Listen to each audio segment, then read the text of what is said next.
Bonjour, bonjour.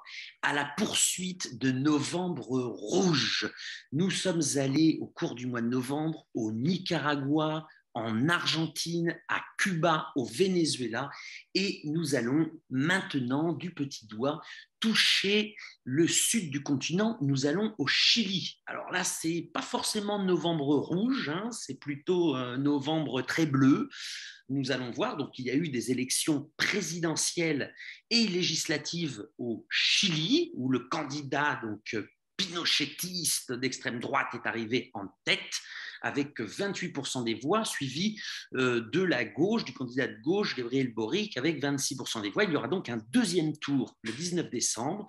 Et pour analyser ces élections, parler des enjeux politiques de cette élection au Chili, nous avons, pour ne rien changer, des invités de luxe sur les deux rives, puisque nous sommes avec Pierre Capanera. Pierre Capanera, vous le connaissez, vous l'avez déjà entendu parler du Chili sur les deux rives. C'est un analyste très très fin que j'aime beaucoup et qui nous inspire beaucoup aux deux rives en ce qui concerne le Chili. Et puis, nous avons évidemment Rosa Moussaoui, grande reporter à l'Humanité en ce qui concerne l'Amérique latine. Alors, chose très intéressante, c'est que les deux sont au Chili en ce moment.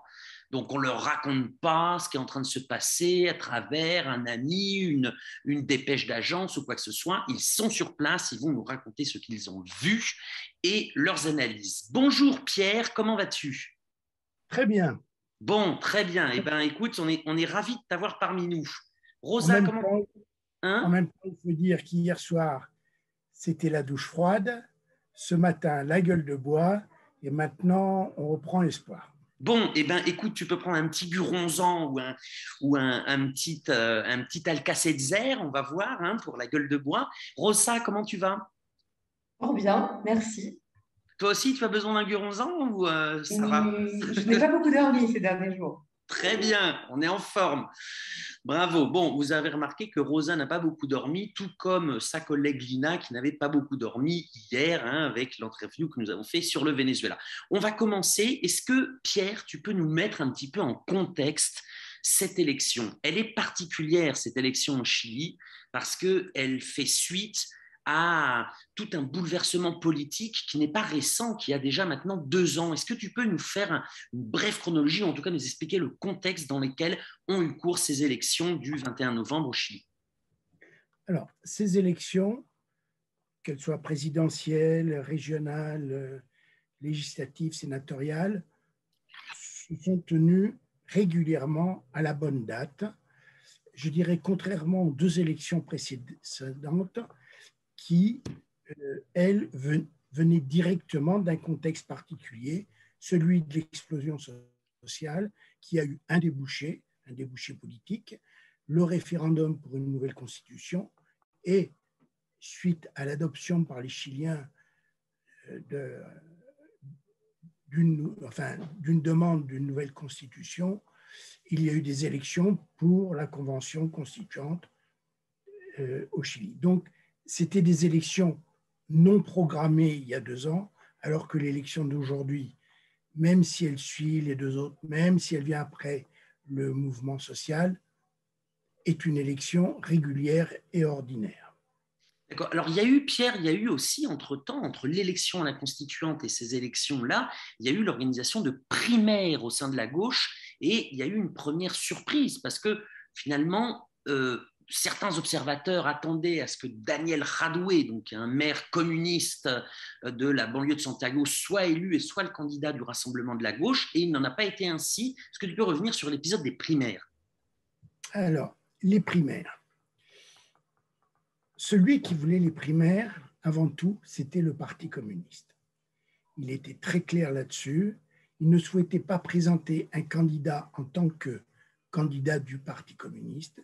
Il voulait présenter un candidat qui représente l'ensemble du mouvement social et donner un débouché à ce mouvement social, un débouché politique. Donc, il a demandé, il a cherché à ce qu'il y ait les primaires les plus ouvertes possibles, avec néanmoins une condition que l'ensemble de ceux qui y participent s'inscrivent dans une logique anti-néolibérale. Donc, dans ces primaires, à un moment donné, a failli s'inscrire le Parti socialiste et à la dernière seconde, il a renoncé. Se sont donc trouvés en face à face Daniel Jadot et Gabriel Boric. Même au sein du Frente Amplio, ce n'était pas évident que ce soit Gabriel Boric pour des tas de raisons. Et Boric est allé un peu à la bataille, pas forcément de plein gré. Et c'est lui qui l'a emporté à la surprise générale, avec une primaire dans laquelle il y a eu beaucoup de votants. Il y a eu 1 700 000 votants, et ça sera rapproché du score de Boric hier, qui a eu 1 800 000 votes. Donc, ces primaires ont été une surprise parce que tout le monde attendait la victoire de Daniel Jadot. Et finalement, ça a été une défaite, et une défaite forte, pas une défaite 51-49, 52-48, sur lequel on peut se dire ah si.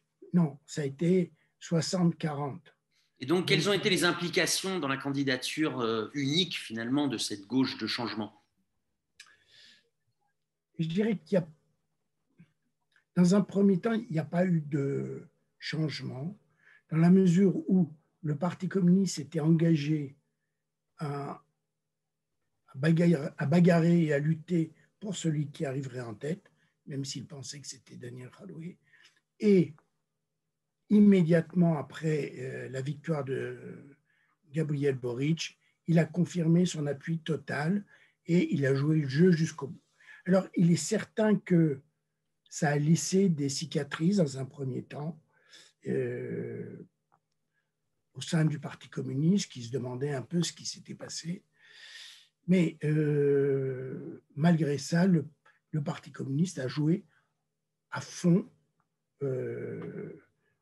la loyauté et à la fidélité à ce qu'il avait dit lui-même, le soutien donc au vainqueur de la primaire. Ok, et alors, bon, après cette primaire, on est progressivement rentré en campagne. Rossa, est-ce que tu peux nous raconter un peu ce que tu as vu dans cette campagne, l'ambiance? Est-ce que c'était une campagne intéressante? Est-ce qu'on débattait d'idées? Est-ce qu'il y avait des gens dans la rue? Est-ce que c'était une campagne sale? Est-ce que tu peux nous résumer ce que tu as vu à Santiago et dans les autres villes du Chili? Il me semble que tu es allé aussi dans le sud du pays. Raconte-nous cette campagne électorale. Moi, il m'a semblé que c'était une campagne assez terne. Il y avait assez peu d'événements, en tout cas pas d'événements populaires de grande ampleur, ni même de moindre ampleur qui ont été organisés, ou alors très peu. C'était très peu visible aussi dans les rues. Il n'y a pas eu d'initiative ou même tellement d'affichage. Les affiches étaient par terre, déchirées. Je crois qu'il y a la pandémie de Covid-19 aussi qui pèse énormément sur le fait que cette campagne ait été aussi terne. Beaucoup de choses se sont jouées sur les réseaux sociaux. Et là, effectivement, il y a eu toute cette stratégie qu'on connaît de l'extrême droite, dont avait déjà usé Bolsonaro, dont a usé Trump, de diffusion de fausses nouvelles, où le candidat de gauche à l'élection présidentielle, mais les candidats de gauche étaient absolument salis, traînés dans la boue. On leur imputait tout un tas de choses fausse. Il y a d'ailleurs toute une controverse en ce moment sur l'usage de bots par l'extrême droite dans cette campagne. Et là, évidemment, on est dans la réplique d'une stratégie qui existe complètement à l'échelle globale. Moi, ce que j'ai trouvé, c'est qu'il y a vraiment une différence de mobilisation politique, en tout cas de mobilisation électorale entre les secteurs populaires et la bourgeoisie. Je peux te dire, par exemple, que hier, j'ai un peu fait le tour des bureaux de vote et dans des endroits extrêmement différents. C'était disons, dans les quartiers plus populaires, je suis allée à San Miguel, qui est un quartier, une commune assez déshéritée du sud-ouest de Santiago. J'ai rencontré beaucoup de gens qui m'ont expliqué qu'ils n'entendaient pas aller voter parce qu'ils sont dans un divorce complet avec la politique telle qu'elle se pratique avec les partis traditionnels. Et cette rage disons, contre les formations traditionnelles qui s'est exprimée de manière extrêmement forte pendant le mouvement populaire et qui n'épargnait pas les formations de gauche. Cette rage, elle existe toujours à froid et elle s'est traduite par une abstention massive. On est en train de regarder un peu les chiffres là. José Antonio Caz, donc le candidat d'extrême droite, fait un peu plus d'1 million 600 000 voix. Le Apruebo, le oui à la nouvelle constitution en 2020 faisait à peu près la même chose. Donc les gens qui avaient voté oui à cette nouvelle constitution ne se sont pas déplacés.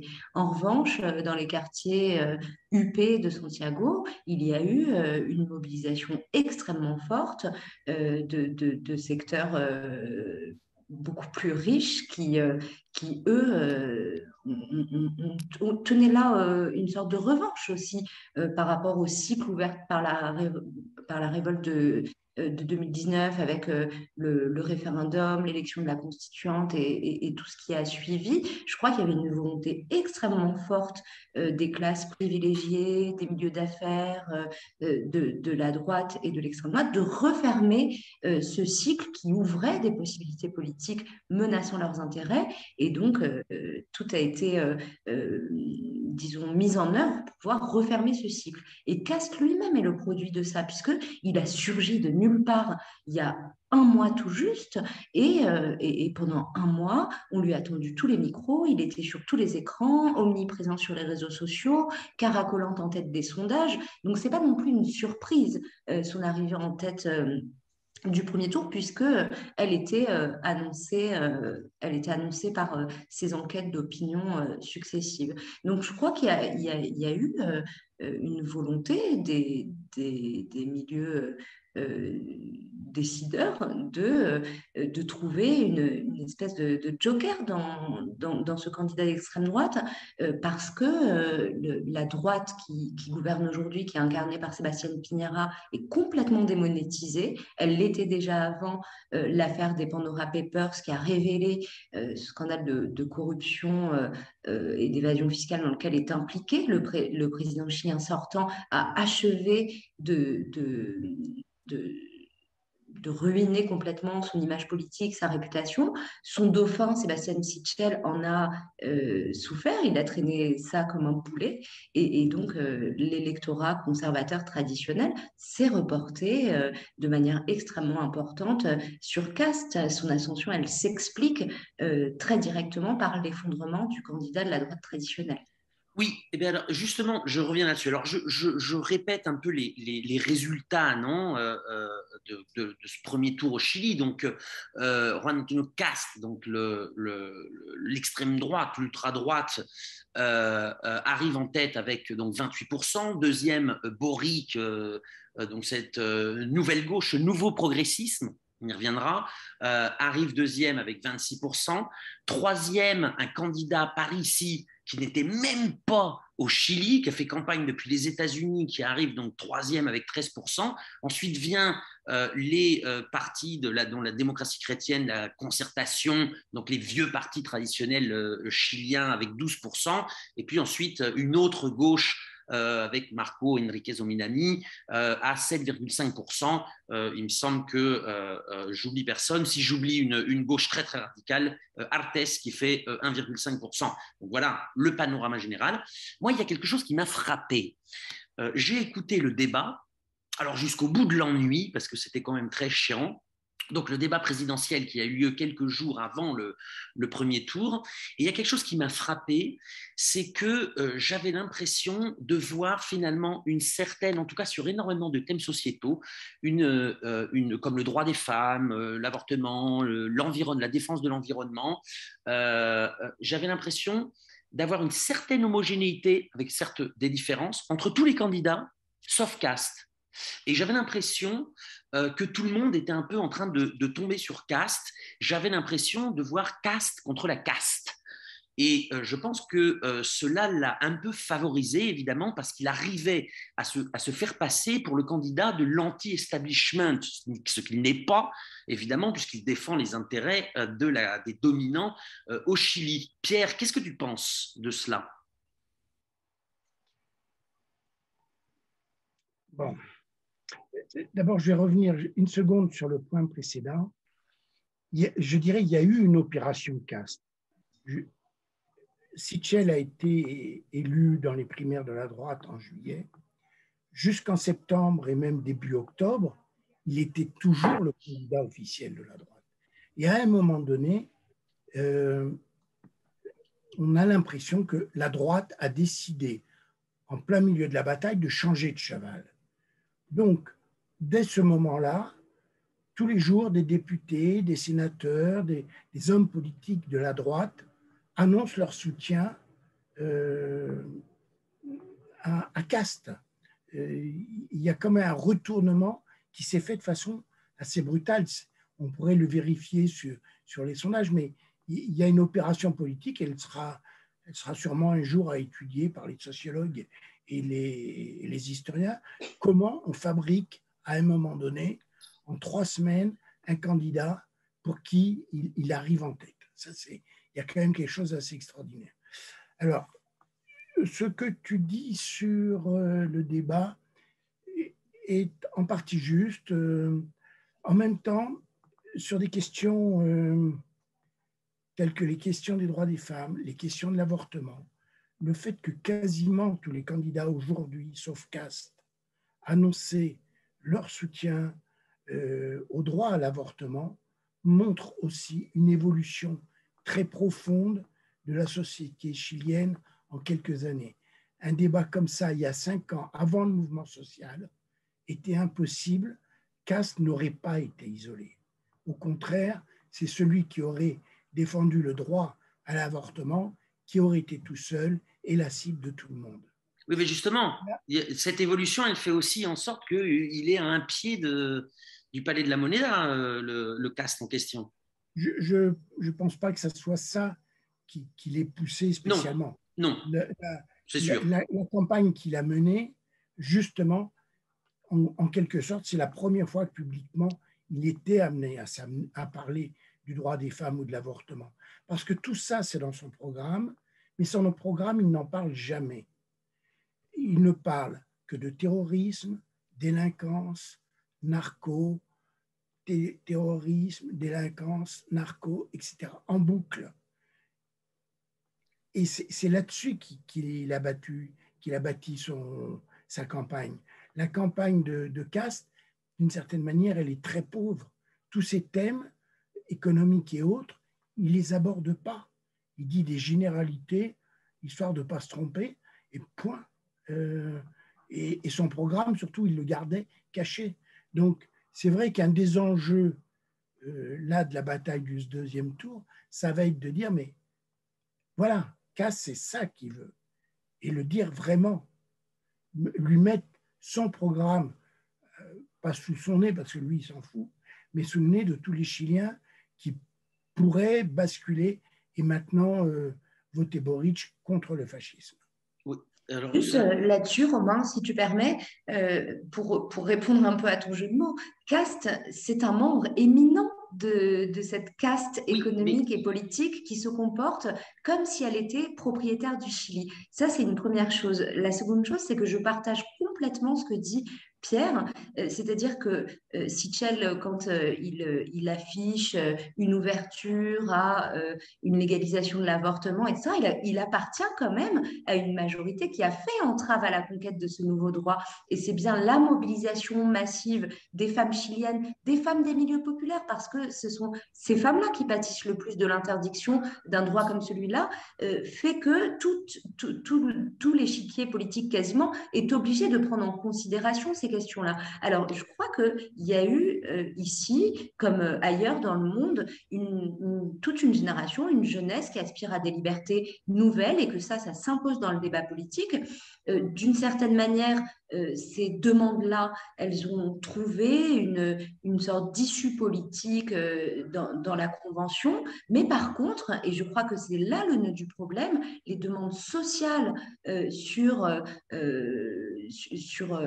la question des revenus, la question des services publics, la question du droit à la santé, du droit à l'éducation, toutes ces demandes sociales-là qui étaient extrêmement fortes. Il y a eu un rejet massif dans la rue du modèle économique néolibéral tel qu'il a été expérimenté ici au prix du sang, de la violence, des disparitions, de l'horreur de la dictature. Il y a eu un rejet de ce système-là, mais aucune espèce de réponse n'a été apportée à ces demandes sociales. Et c'est ce qui explique en partie cette espèce de retrait des classes les plus défavorisées, des milieux populaires, de cette séquence électorale. Alors aujourd'hui, la gauche et la gauche que rassemble et qu'incarne Boric parie sur une remobilisation politique. Moi, je crois que ça va être difficile parce qu'on ne répare pas une fracture politique de cette nature-là, de cette profondeur-là, en un mois de campagne d'entre-deux tours. Donc, je pense qu'il y a une partie de l'électorat qui a boudé les urnes, qui va se mobiliser au second tour. Est-ce que ça va faire la différence? C'est pas forcément gagné, mais les élections présidentielles au Chili, historiquement, elles se sont toujours jouées à très très peu de voix au second tour. Et une dernière idée que je voulais partager avec vous, c'est qu'il y a une base extrêmement réactionnaire historiquement au Chili, et il faut se souvenir que le plébiscite, Pinochet le perd, mais il a 44% d'approbation à ce moment-là. Et donc, cette base politique-là, très profondément ancrée, elle est là.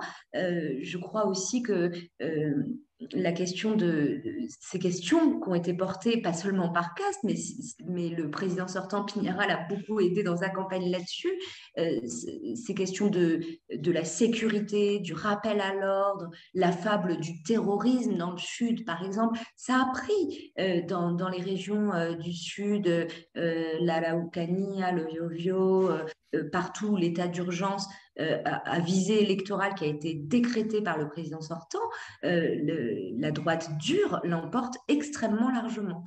Donc il y a ce ressort-là, et puis je crois que ces effets de rappel à l'ordre, ils ont existé ailleurs dans d'autres contextes avec des mouvements sociaux et politiques extrêmement profonds qui ont suscité des changements culturels sans forcément enclencher automatiquement de mécanique électorale. D'accord pour ça, parce que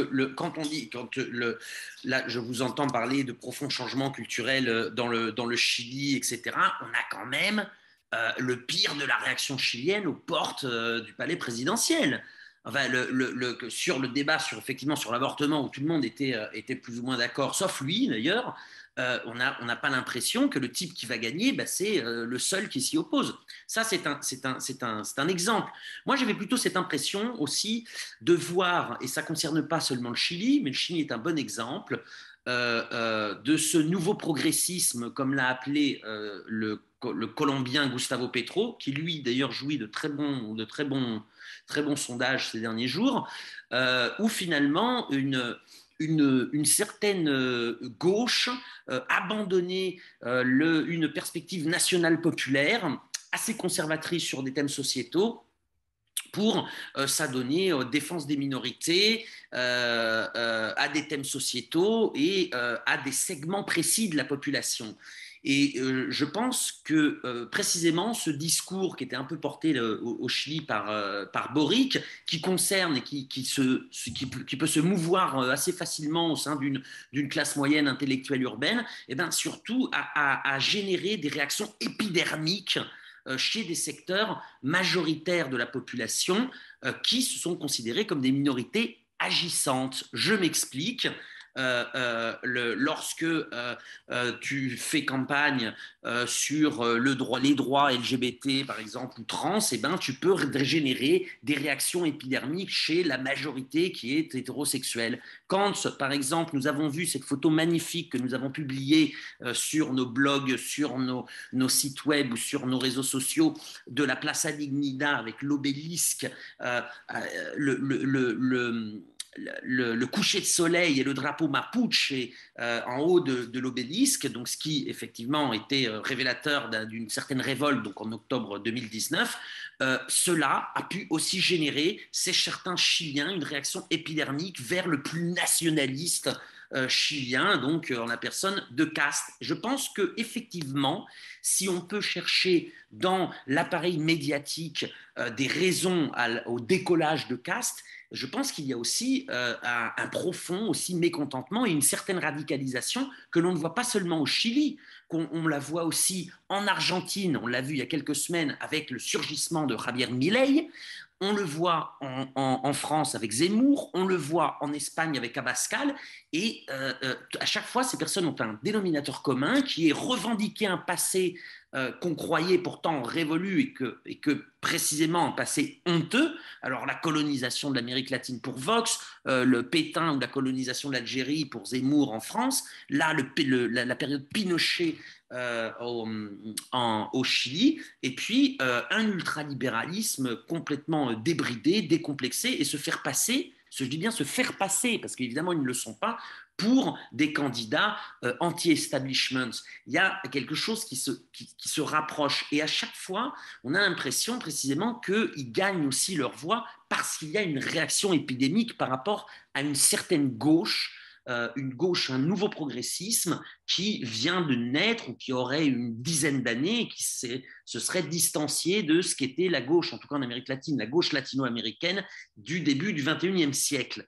Pierre, qu'est-ce que tu peux me dire par rapport à ça? Je crois que nous ne sommes pas d'accord. D'ailleurs, avec Rosa, je le sais que nous ne le sommes pas, mais je voudrais avoir ton opinion là-dessus. Est-ce que ça peut expliquer le surgissement de Caste et comment Boric s'est dégonflé? Non, je ne le vois pas comme ça. Ah, bah, tant mieux, ça fait un débat. Voilà. Il y a eu une chose aux précédentes élections. Il y a eu une augmentation de la participation, en particulier des jeunes et dans les milieux populaires. Et pour les élections des délégués à la Convention, on a vu surgir 3 listes d'indépendants qui ont réuni à elles seules le tiers des voix. Il y a ici un énorme rejet de la classe politique au Chili, ça c'est clair, hein, tous les mêmes, il faut qu'ils dégagent tous, etc. Sur lequel pourrait facilement, effectivement, surfer un populisme de droite. Tout à fait. Jusqu'à là, on est d'accord. Voilà. Dans cette élection présidentielle, les indépendants n'ont pas été présents. Ils n'ont pas été présents parce que les 3 listes indépendantes qui étaient représentées à la Constituante, une, en quelque sorte, c'était des indépendants très proches du PS, du PPD, c'était leur aile gauche, mais ils étaient indépendants, point. Très léger. Il y avait une autre liste indépendante qui était à la fois régionaliste, écolo, enfin, pas très clair, pas avec un projet politique global. Il restait la liste del Pueblo qui était la plus importante et qui continue à avoir une certaine influence. Quand ils ont voulu présenter un candidat, ils étaient prêts à soutenir Radoé à un moment donné. On sentait que pourquoi pas lui ici. Hein. Quand ça a été Boric, ils sont revenus en arrière, ils ont fait à la dernière seconde une tentative de primaire interne pour désigner quelqu'un, mais ça s'est terminé dans une confusion et dans la tricherie la plus totale. Ce qui veut dire que la liste del Pueblo, là, au mois de juillet, a souffert 2 graves soucis d'éthique, alors que s'ils avaient été soutenus, s'ils avaient eu autant de voix, c'était parce qu'ils représentaient la promesse de faire de la politique autrement. La veille de l'élection, dans la semaine qui a précédé, le parti de Gabriel Boric, Frente Amplio, enfin une déformation, il s'est révélé qu'ils avaient commis un certain nombre d'irrégularités concernant les frais de campagne et ça a encore aussi alimenté l'idée que ces politiques, tous les mêmes. Donc, absence des indépendants, scandale qui touche les nouvelles formations, on a tous les éléments pour qu'un certain nombre de gens ne soient pas venus voter. Je veux dire, et ceux qui ne sont pas venus voter, clairement, ils seraient venus voter Boric. Ça, je Oui. mets en réserve parce que... Oui, mais tu le mets en réserve, mais c'est dans les quartiers populaires, ce sont les jeunes qui ne sont pas venus, et on l'a bien vu au moment du référendum ou au moment des élections à la constituante, on voit bien de quel côté ils ont penché. Ils n'ont pas penché à droite. Donc, ici, et comme dans beaucoup de pays, tant que la gauche ne retrouvera pas le chemin, j'allais dire, du militantisme et d'aller sur le terrain pour expliquer, organiser, etc., on va laisser des tas de gens au bord de la route. En gros, débrouillez-vous, faites ce que vous voulez. Oui, alors ça... Je voudrais revenir toujours par rapport au parti de Gabriel Boric. Historiquement, il s'est constitué il n'y a pas très, très longtemps, c'était en 2016, et ça a été un regroupement de tas de petites formations de gauche, de différents groupuscules. Ils étaient 12 ou 15 au début, puis ils ont fusionné entre eux, ils ont élaboré un programme. Le Frente Amplio, parce que certains le comparaient en France, à la France insoumise, ça n'a rien à voir. C'est une fédération de partis. Et c'est un fonctionnement ensuite avec une espèce de comité de direction, avec des représentants de tous les partis. C'est un peu complexe, mais chacun de ces partis est réellement un micro-parti. Et la plupart des dirigeants de cette formation, du Frente Amplio, sont issus du mouvement des étudiants de 2011. C'est hyper daté, c'est un groupe très précis, et en quelque sorte, ce groupe, c'est aussi l'élite. Ceux qui font des études, quand même, au Chili, il faut les payer, même s'il y a beaucoup plus d'étudiants aujourd'hui qu'auparavant. Ça n'empêche que, par rapport aux classes populaires, ça reste ceux qui auront les diplômes et les bons salaires. Oui, donc ça explique aussi pourquoi Boric s'est un peu dégonflé, et ça explique pas forcément aussi pourquoi c'est Cast qui en a bénéficié, et pourquoi Cast est passé de 7% en septembre à donc 28%. Rosa, est-ce que tu voulais rebondir un peu sur ce que j'avais dit, sur sur l'analyse de Pierre, et est-ce que tu pourrais aussi essayer de tenter de nous expliquer pourquoi c'est Cast qui a tiré les marrons du feu? Alors, d'abord, je crois qu'il n'y a pas de contradiction forcément entre les demandes de liberté et les demandes de justice sociale, d'égalité. Et chez une seule et même personne, tu peux trouver les deux qui sont exprimés extrêmement fortement. On a rencontré par exemple avec Pierre une constituante extrêmement intéressante, la plus jeune membre de la convention constituante. Elle vient d'un quartier extrêmement populaire, Ñuñoa, je crois, il me semble. Pierre, tu me dis si je me trompe. Elle a tenu un discours d'investiture quand elle est rentrée dans cette assemblée extrêmement émouvant qui a ému tout le pays. Elle vient d'un milieu, d'une population extrêmement déshéritée.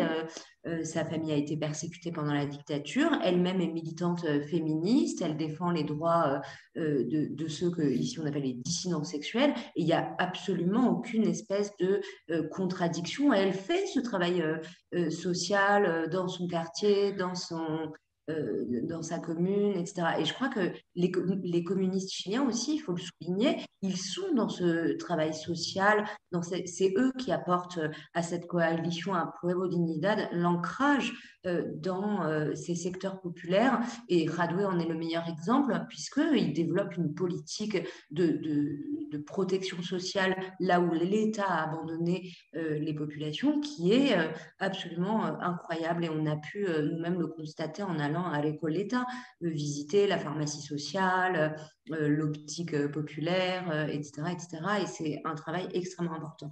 Il faut dire que on est ici dans un pays où la classe ouvrière, les classes populaires ont pris des coups inimaginables. Pas seulement en termes de démolition des droits sociaux, des garanties collectives, etc. Mais ce qu'a attaqué la dictature, c'est la capacité même des gens, des milieux populaires, des ouvriers à s'organiser. Mmh. Et c'est extrêmement difficile de rebâtir tout ça. Après la dictature est venu le gouvernement de la concertation qui n'a pas radicalement changé ça. Leur priorité n'était pas forcément la participation politique, la participation populaire.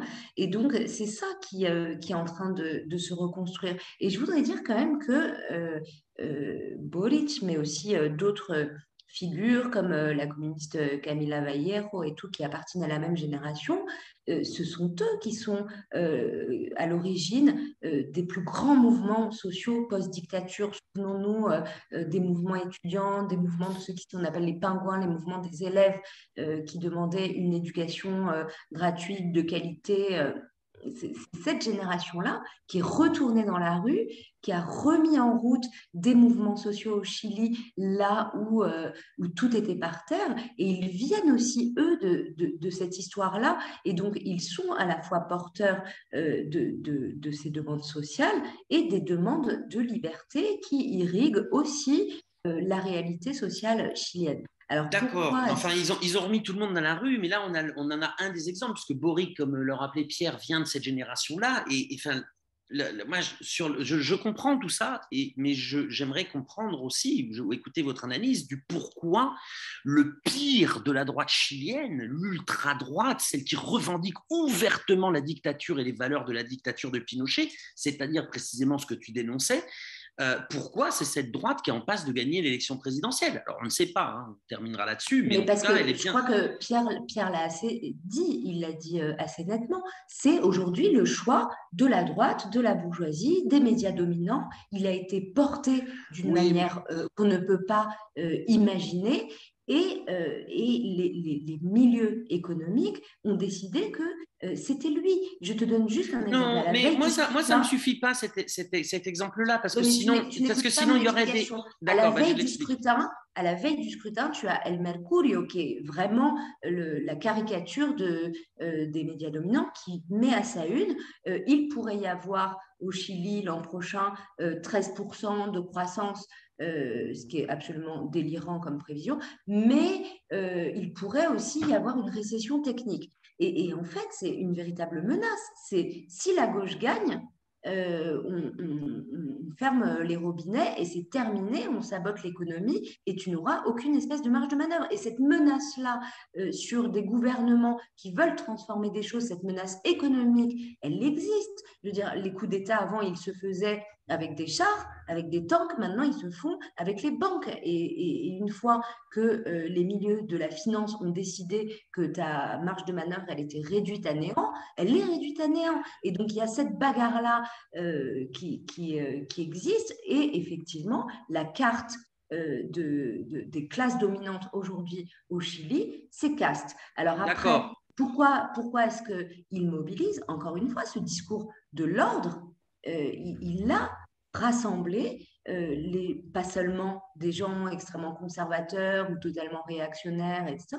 Il a aussi séduit certains qui qui sont confrontés à des faits de délinquance, au narcotrafic, à des problèmes comme cela, mais qui aussi sont archi amplifiés.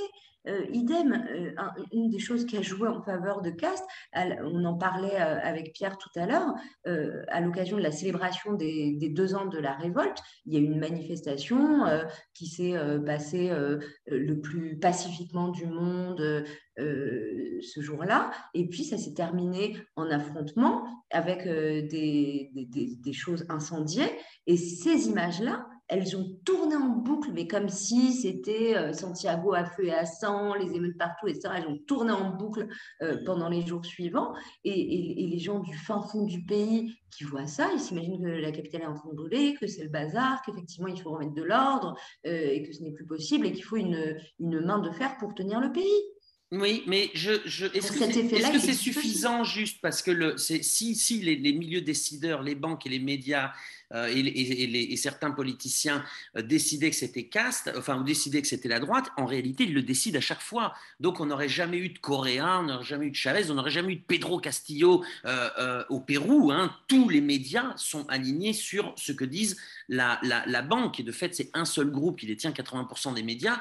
Donc, moi, ce que j'essaie de comprendre, c'est comment cette ultra-droite, vraiment conservatrice, réactionnaire, dictatoriale, presse, a pu pénétrer finalement certains secteurs. Parce qu'à 29%, ce n'est pas que l'élite bourgeoise qui a voté pour lui.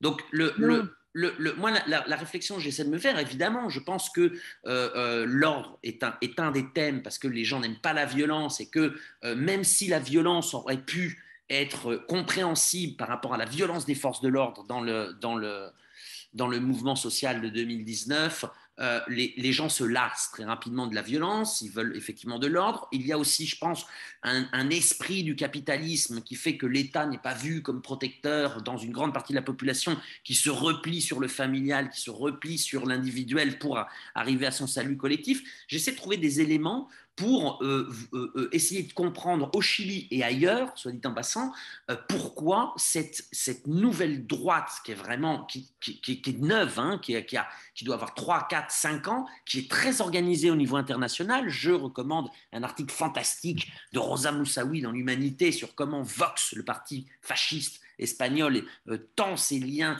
dans toute l'Amérique latine, et pas que d'ailleurs.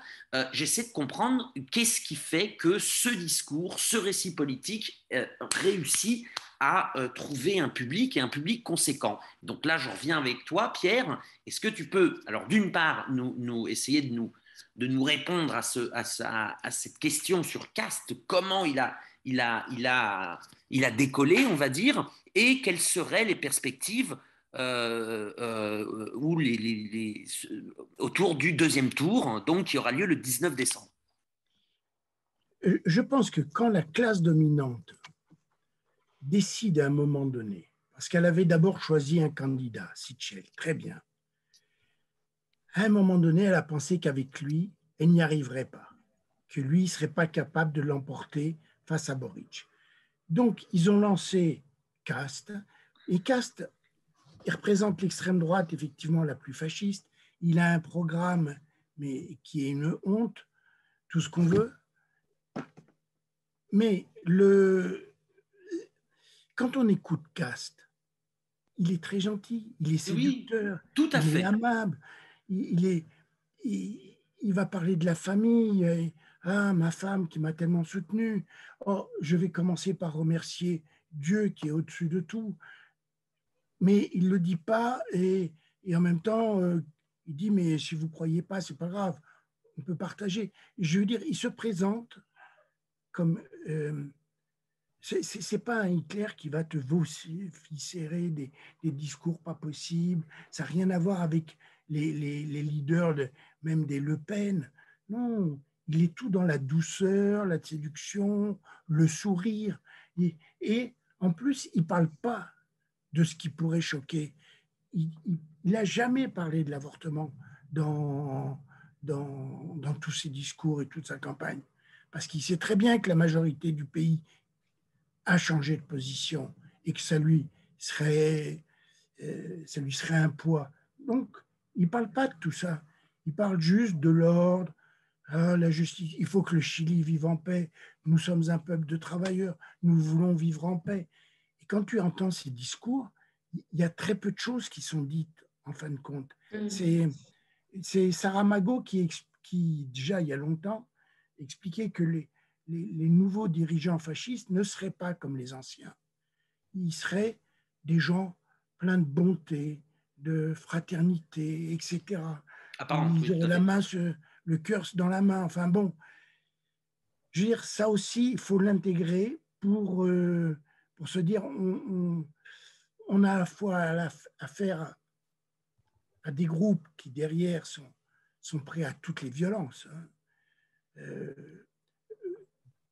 Cast s'est bien gardé de dire quoi que ce soit, mais en même temps, son numéro 2 explique que la justice peut se tromper, que Krasnov, un des pires criminels, un des plus sadiques, tortionnaires, qui a été condamné à plus de 800 années de prison, puisqu'au Chili, ça se cumule, contrairement au système français. La justice pourrait se tromper. Si elle peut se tromper, on peut réparer. On est des gens bien. Elle peut se tromper, bon, eh ben on va le gracier, comme ça, il n'y aura pas de souci. Hein, mais je veux dire, tout ça, c'est pas un truc brutal. Non, on ne revendique pas la torture, on ne dit pas ci, on ne dit pas ça, non. Casse dit lui-même, et s'il y a eu des excès, il faut les condamner. Point. Et on passe à autre chose. Et je veux dire, on a donc affaire là aussi à une forme de discours fasciste différent. On n'a pas la forme, tu le vois comme ça pour un discours ordinaire,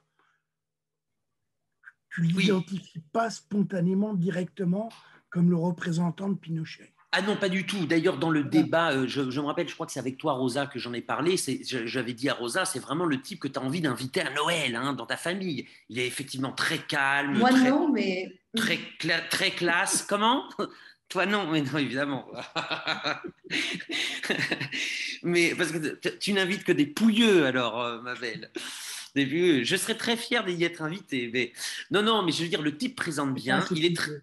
Il est, il est très calme et effectivement, il fait penser, par exemple, un petit peu à Guillermo Lasso, par exemple, en Équateur, qui avait. Et donc là aussi, il y a aussi des stratégies, hein, de marketing politique, de consultants qui, effectivement, poussent dans cette direction et finalement laissent le conflit et le conflit social aux candidats progressistes, vieux ou nouveaux.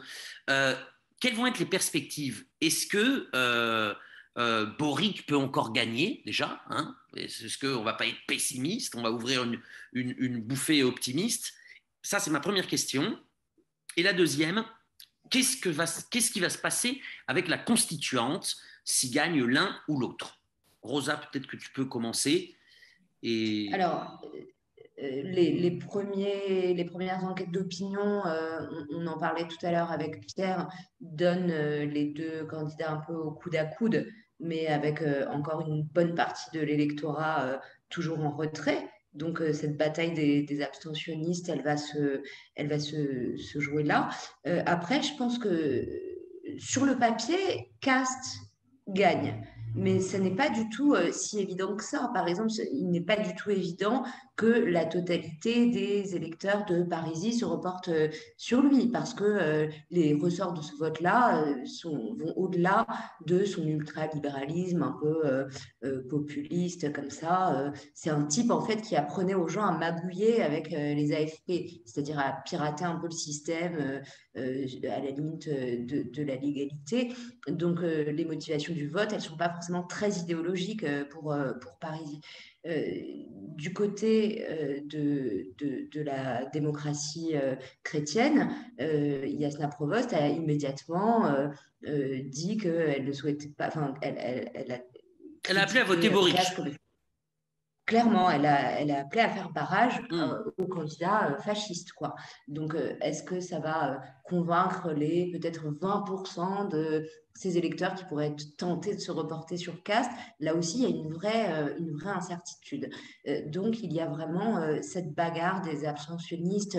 Il y a des appels du côté de la gauche à retourner sur le terrain, à convaincre une à une les personnes qui n'ont pas voté. Donc, ça, c'est une première dimension des choses. La deuxième partie de La ta deuxième, question m'échappe. on va la laisser peut-être à Pierre. La deuxième, c'est qu'est-ce qui va se passer avec la constituante? Donc Pierre, Oui, peut-être alors que ça, tu... si, Sinon, tu... Ah ouais, juste vas-y. là-dessus, sur la constituante, il y a énormément d'inquiétudes. Le gouvernement sortant, déjà, était en guerre contre la constituante. C'est-à-dire qu'il a tout fait pour entraver son travail, y compris sur le plan matériel. Il faut savoir que c'est une assemblée qui n'a pas de lieu propre pour pouvoir travailler. Les constituants n'ont pas de lieu où ils peuvent se réunir des gens qu'ils veulent inviter de l'extérieur pour garder cette connexion avec les mouvements sociaux, avec ce qui bouge dans la société chilienne. Et évidemment, Cast, et c'est là le paradoxe complet de cette élection, c'est qu'il représente le rechazo, c'est-à-dire les gens qui ont rejeté le principe d'une nouvelle constitution. Donc on imagine mal qu'il puisse laisser cette constituante continuer à faire son travail. Je crois que c'est aussi là un des enjeux politiques de cette élection, c'est que c'est le candidat dont le rôle sera de torpiller la convention constitutionnelle. Ok. Il y a aussi un autre détail en parlant d'Assemblée, c'est qu'on a vu les résultats de l'Assemblée nationale et du Sénat. Il n'y a pas de majorité qui se dessine. Donc le prochain président, quel qu'il soit, devra composer avec plusieurs forces au sein de l'Assemblée nationale et du Sénat. Pierre. Oui, ça c'est clair. Ça sera beaucoup plus facile pour Cast s'il est président, parce que, en gros, au Sénat, ça se joue à une voix près, et à l'Assemblée et chez les députés à 3 ou 4. Donc, il est facile pour la droite d'arriver à un accord avec quelques transfuges de la démocratie chrétienne, du PPD ou autre. Donc, il n'y a pas de souci à se faire pour la droite. Il y en aura beaucoup plus si c'est Boric qui devient président. Je voudrais revenir sur les possibilités de Boric de gagner encore. Je pense qu'elles sont réelles. En mars, le 8 mars 2020, juste avant la pandémie, juste après tout ce mouvement social, l'acte numéro 1, j'allais dire, de la saison 2 de l'explosion sociale, qui a été stoppé par la pandémie, c'était le 8 mars 2020. Il y a eu 2 à 3 millions de femmes dans les rues dans tout le Chili, des manifestations énormes. J'imagine pas, là, que ce mouvement des femmes, aussi puissant, ne reste, je dirais, l'arme au pied devant la menace que représente pour les femmes castes. Il veut supprimer le ministère des Femmes. Il veut l'avortement, il a dit très tranquillement, moi j'ai mon point de vue, mais je suis un démocrate, je laisserai la parole à l'Assemblée nationale. Réserver réserver les aides sociales aux femmes mariées. Il a même été plus retors que ça aussi sur l'avortement, puisqu'il a dit je laisserai la parole à l'Assemblée nationale, puisque je ne peux rien faire, je n'ai pas la majorité, on verra si je l'ai. Voilà, mais maintenant, avec quelques démocrates chrétiens, c'est sûr, c'est bloqué, c'est cuit. Donc, il va y avoir, je pense, dans les semaines qui viennent, aussi bien chez les jeunes, chez les femmes, aujourd'hui, c'est le président du syndicat du cuivre qui est intervenu de façon très forte pour dire, mais le programme de Cast, c'est la privatisation de Codelco. Codelco, c'est l'entreprise qui représente 40% du cuivre chilien. C'est la dernière entreprise d'État au Chili. Donc, c'est dans le programme de Cast. On privatise ce qui n'a pas encore été privatisé, donc Codelco. Je pense que dans les semaines qui viennent, il va y avoir là une réaction anti-caste très forte qui va effectivement venir en appui à Boric. Si Caste gagnait, pour l'Assemblée nationale, il peut mettre plein d'obstacles. Il va faire... Pour la constituante la constituante, pardon. Les obstacles, ça sera dire, mais le droit à la propriété, la liberté des familles, la liberté de l'enseignement, etc., etc. Donc, il pourra mener parallèlement aux travaux de la constituante tout un discours de dénigrement, toute l'organisation de campagne avec le poids qu'il aura en tant que président pour arriver à faire qu'au référendum de sortie, finalement, eh ben, il y ait peut-être une majorité de non qui se dégage. Ça serait important. Ça va être très important parce que si jamais la constitution nouvelle n'était pas adoptée, on continuerait en attendant avec l'ancien système, plus ou moins, avec les règles fixées, parce qu'il n'y en a pas d'autres. Et par contre, si la nouvelle constitution est adoptée, ça va demander de nouveau des élections générales, aussi bien pour la présidence que pour le Sénat, s'il existe toujours dans la nouvelle mouture, la Chambre des députés, etc. Puisqu'on ne pourra pas avoir une constitution d'un côté et des institutions qui n'existent plus. Donc, tout à fait. Si la Constitution est adoptée, ça veut dire que début 2023, il y aura des élections générales au Chili, en tout cas en 2023. Bon. Oui. Donc, c'est vrai que c'est important que Boric l'emporte pour que la Constituante puisse aller jusqu'au bout. Et s'il a des obstacles sur sa route, à la limite, je dirais, ça sera des obstacles pendant 2 ans. Ça laisse le temps aussi à la gauche de travailler. Exactement. Bon, eh ben, très bien. Je pense qu'on va s'arrêter là parce que ça fait un bon... Il y a beaucoup d'éléments, vous avez donné beaucoup de clés et d'analyses pour éviter d'alourdir un petit peu. Vous avez vu que je me suis bien porté, je me suis bien comporté. Je n'ai pas dévié sur l'international et sur les récentes déclarations ou les prises de position régionales de ce nouveau progressisme. Ça sera certainement dans une autre interview, dans une autre opportunité. En tout cas, je vous remercie, bien évidemment. Rosa, merci d'avoir été là, merci encore une fois. Merci à toi. Et Pierre, merci beaucoup aussi. Merci. Et il faut dire, le PC a 12 députés, dont 9 femmes. Voilà. Bon. Très bien. Et ben voilà. Écoutez, merci aussi à vous qui nous regardez. Donc, comme vous le savez, les dominants, s'ils ont choisi caste, les dominants et les banquiers n'ont pas choisi les deux rives.